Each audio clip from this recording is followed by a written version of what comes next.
নমস্কার বন্ধুরা, রূপা simple and daily লাইফে একটা নতুন পর্বে সবাইকে স্বাগত জানাই।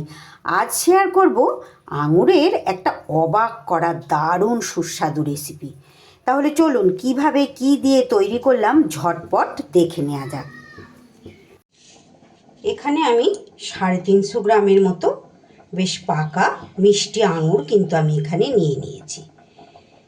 এইবার যেটা সবার প্রথমে করতে হবে, সমস্ত আঙুরটা আমি এখানে একটা বাটিতে জল নিয়ে নিয়েছি, নিয়ে এইভাবে ছাড়িয়ে ছাড়িয়ে জলের মধ্যে আঙুরগুলোকে দিয়ে দিচ্ছি। খুব ভালো করে সমস্ত আঙুরটা আমার কিন্তু ছাড়িয়ে নিতে হবে।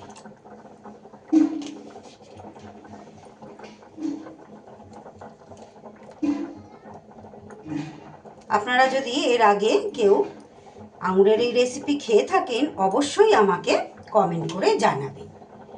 অত্যন্ত সুস্বাদু, বাচ্চারা তো পুরো চমকে যাবে এমনই একটা রেসিপি দেখলে। আমার চ্যানেলে যে সকল বন্ধুরা আজ প্রথম এসেছেন তাদেরকে বলি, যদি আমার রেসিপিটি আজকে ভালো লেগে যায় বন্ধুরা, আমার চ্যানেলটা সাবস্ক্রাইব করে আমার পাশে থেকে যেতে পারেন। পাশে থাকা বেল আইকনটা অল করে রাখবেন, যাতে যে কোনো রকম নতুন ভিডিও আপলোড করার সাথে সাথে সবার আগে আপনাদের কাছে নোটিফিকেশান পৌঁছে যায়, আর আপনারা সেটা আপনাদের সময় সুযোগ মতো দেখে নিতে পারেন।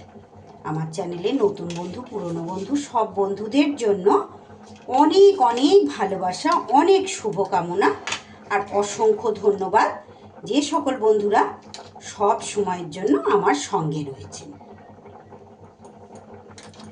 আজকের রেসিপিটিও কিন্তু ভীষণ ভালো, খুব সিম্পল একটা রেসিপি, কিন্তু খেতে দুর্দান্ত। 3-4 বার জল পাল্টে পাল্টে এইভাবে পরিষ্কার করে আমি আঙুরগুলো ধুয়ে নেব। বেশ ভালো করে সুন্দর করে কয়েকবার জল পাল্টে আমি কিন্তু সব আঙুর ধুয়ে পরিষ্কার করে নিয়েছি। যেহেতু আমি এখানে বেশি আঙুর নিইনি রেসিপিটা তৈরি করার জন্য, আমি কিন্তু এটা রাখবো না, এটা খেয়ে নেব। যদি আপনারা সংরক্ষণ করে রাখেন তাহলে বন্ধুরা অবশ্যই এই আঙুরের গায়ের যে জলগুলো আছে ভালো করে শুকনো সুতির কাপড় দিয়ে শুকনো করে মুছে নেবেন।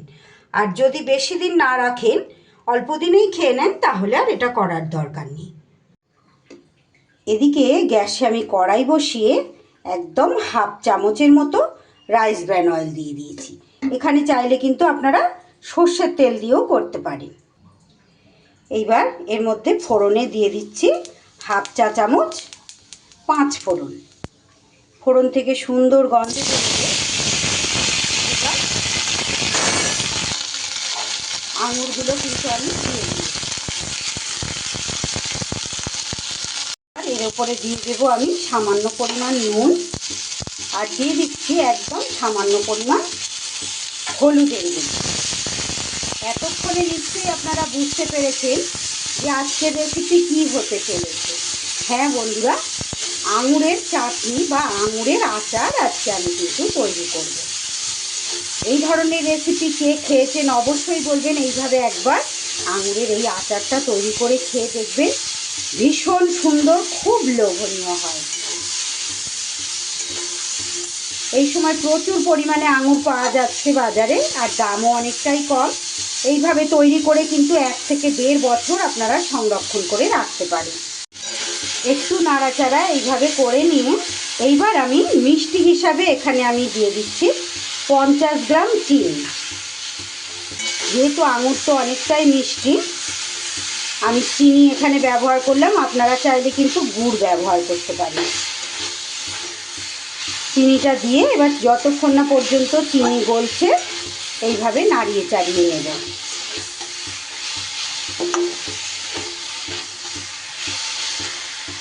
এইদিকে পাশের ওভেনে বসিয়ে দিয়েছি আমি একটা কড়াই।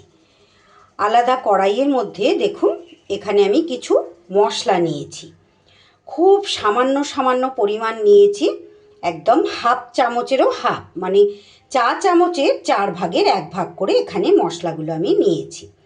একটা শুকনো লঙ্কা, আর দেখুন সামান্য পরিমাণ একটু দারচিনি, এই দারচিনিটা অবশ্যই দেবেন। আর গোটা ধনে, গোটা মৌরি, গোটা পাঁচফোড়ন আর গোটা জিরে।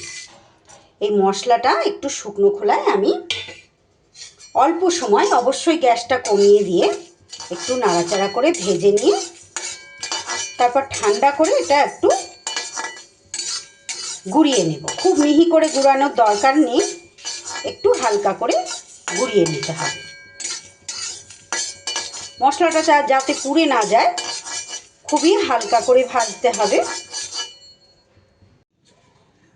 মশলাটা ঠান্ডা করে নিয়ে এইভাবে একটু গোটা গোটা রেখে গুঁড়ো করে নিয়েছি। অবশ্যই কিন্তু দারচিনিটা দেবেন, খুব সুন্দর কিন্তু এটা ফ্লেভার আসবে।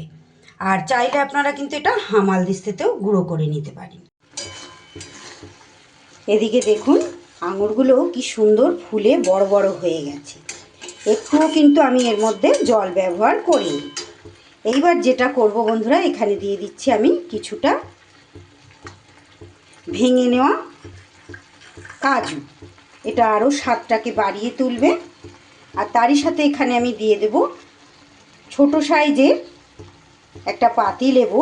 পুরো অর্ধেকটা দেব না, একটু কম দেব। এটা দিলে কি হবে, খুব সুন্দর একটা ফ্লেভারও হবে আর বেশ একটা টক টক মিষ্টি মিষ্টি ভাব হবে, খেতে খুব ভালো হবে। একটু রেখে দিয়ে দিলাম।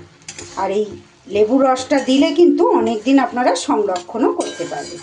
এর জায়গায় চাইলে আপনারা ভিনিগারও দিয়ে দিতে পারেন 1 চামচ।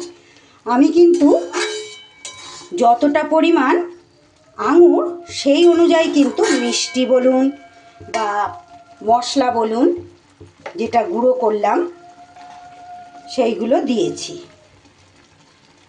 গুঁড়ো মশলাটা এবার ওপর থেকে ছড়িয়ে দিলাম সুন্দর করে। এইবার ভালো করে মিশিয়ে নিলেই কিন্তু আমার আজকের আঙুরের আচার বা আঙুরের চাটনি একদম রেডি। দেখুন কত সুন্দর দেখতে হয়েছে, দারুণ কিন্তু খেতেও হয়েছে। ভীষণ ভালো লাগে খেতে। আমরা তো বাঙালি, ভাতের শেষ পাতে বা রুটির শেষ পাতে একটু চাটনি বা আচার ধরনের জিনিস খেতে ভালোবাসি। এইভাবে তৈরি করে রেখে দেবেন, যে কোনো সময় এটা কিন্তু বার করে খেতে পারবেন। রেসিপিটি কেমন লাগলো? যদি ভালো লাগে একটা লাইক আর ভিডিও শেষে একটা কমেন্ট রেখে যেতে কিন্তু ভুলবেন না।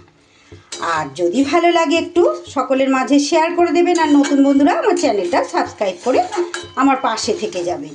আর বাড়িতে তৈরি করে খেলে কেমন হয়েছে আমাকে জানাতে কিন্তু ভুলবেন না। আমি কিন্তু গ্যাস নিভিয়ে দিয়েছি।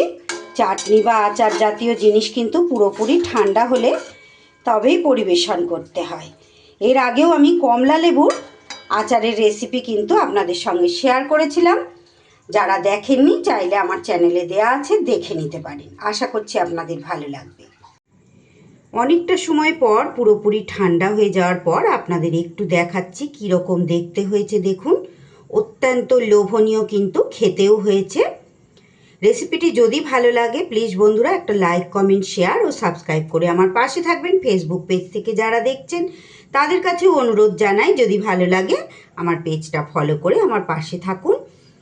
আবার একটা নতুন পর্বে দেখা হচ্ছে। ততক্ষণ আপনারা সবাই খুব ভালো থাকুন, সুস্থ থাকুন। ধন্যবাদ।